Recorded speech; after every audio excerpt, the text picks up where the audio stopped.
আজকে থেকে তো আমাদের ক্যাম্প স্টার্ট। তো যারা দলে আছেন সবাই খুবই ভালো ফেজে আছেন।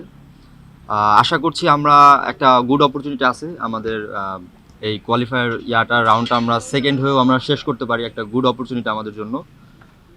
আশা করছি আমরা ম্যাচটা জিততে পারলে আমরা সেকেন্ডে থাকবো ইনশাল্লাহ। স্পেশালি বিএফএফকে থ্যাঙ্ক জানাতে চাই যে এরকম সিঙ্গাপুরের আগে আমরা ভিয়েতনামের ভালো একটি টিমের সাথে আমরা ফ্রেন্ডলি ম্যাচ খেলার সুযোগ পাবো।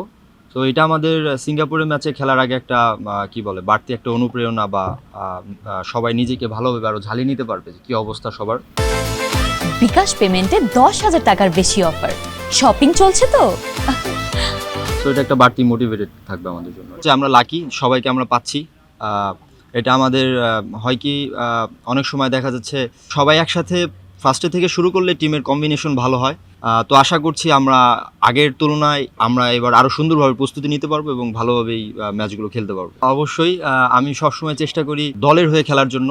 তো আমাদের স্পেশালি আমি যদি বলি আমার ফার্স্ট প্রায়োরিটি থাকবে যে দলকে আগে কিভাবে জেতানো যায়। এরপরে যদি অপরচুনিটি আসে অবশ্যই চেষ্টা করব গোল করার জন্য, বাট অ্যাট ফার্স্ট আমার প্রায়োরিটি হচ্ছে গোল করানো বা দলকে জেতানো। আমরা এভাবে ম্যাচগুলোতে 2টা ম্যাচ ড্র হয়েছে।